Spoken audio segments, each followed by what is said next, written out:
Let's get back to our guest, Dr. Marc Faber. Dr. Doom staying with us live from our studios up in Hong Kong. Dr.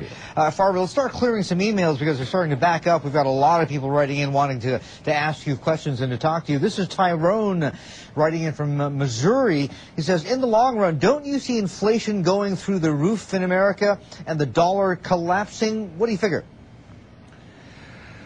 Well, we have different economic schools. We have the Austrian school, the school of rational expectations, monetary schools and so forth. In the US, we have a totally new school, and it's called the Zimbabwe school. And it's founded by one of the great leaders of this world, Mr. Robert Mugabe, that has managed to totally impoverish his own country. And that is the monetary policy the US is pursuing. If something goes wrong, print. If it doesn't get fixed, print more.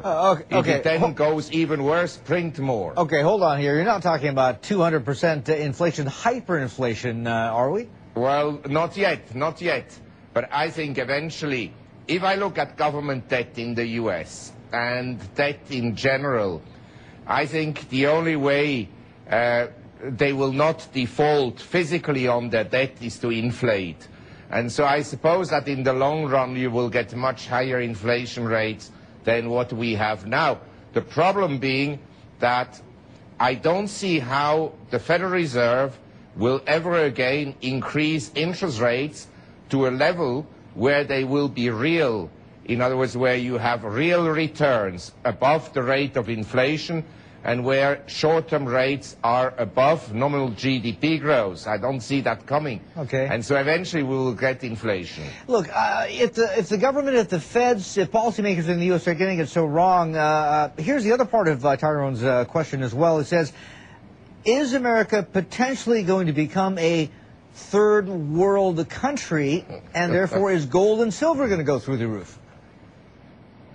Well, I wrote 2 years ago a report entitled, Is America Becoming a Banana Republic?